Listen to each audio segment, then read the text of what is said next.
Sleep apnea is pretty much where you quit breathing while you're asleep, and it is a source for a whole lot of health issues. The signs of sleep apnea are if you quit breathing in the middle of the night, if your spouse notices you quit breathing, that's a good sign. If you catch yourself waking up, gasping for air, that's another sign. From a dental aspect, grinding your teeth is a big sign for sleep apnea. And so if your teeth are starting to chip or start to get shorter, that's a sign. Another thing is research shows if you are a male age 18 to 49 and you go to the bathroom 2 or more times at night, that's a very strong sign of sleep apnea. And actually the mortality rate of that group, if you have sleep apnea, is nearly 3 times higher than those who do not have sleep apnea. Consequences of poor sleep. Oh, there are several.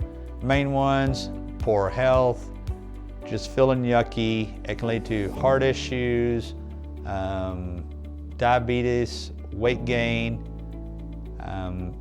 There's just a bunch of different things, and we're learning every day how sleep is just really affecting all sorts of health. Sleep apnea is actually a lot more serious than people give credit to. It can actually shorten your lifespan. Untreated sleep apnea, it can actually shorten your lifespan for up to a decade. It can make your overall health decrease, makes it more of a danger driving. And so, yeah, it's something that you don't want to overlook because you may not know it now, but later on it will come back to cause issues. How are you diagnosed with sleep apnea? There are sleep tests, and sometimes we'll send you to a sleep physician. They may do an overnight sleep test or a take home, but a lot of people that we think might have sleep apnea, we actually have a take home here at our office. We call it the watch pat, and we give you directions. And so it's like a watch, you wear it on your wrist, and there's a little piece you put on your finger and a little microphone you put on your chest. And then we give you the directions, and then you sleep at night with it. Next morning, you upload everything to your cell phone, and that uploads it to the cloud to where we have a sleep physician read the test. And you take the watch pat, it's disposable, and so you throw it in the trash. We'll get the report a few days later, and we'll have a good idea of how your sleep is and if you have apnea.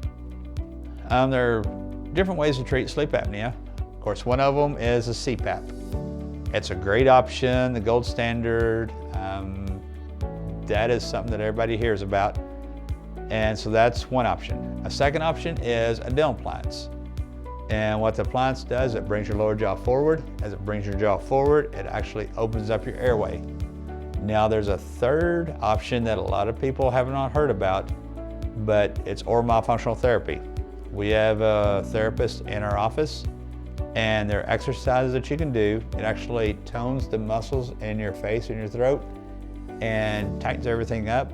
And there is research showing that it can reduce your sleep apnea, the AHI number, by 50% or even more in kids. Now, when it comes to dental appliances, there are several different types of appliances.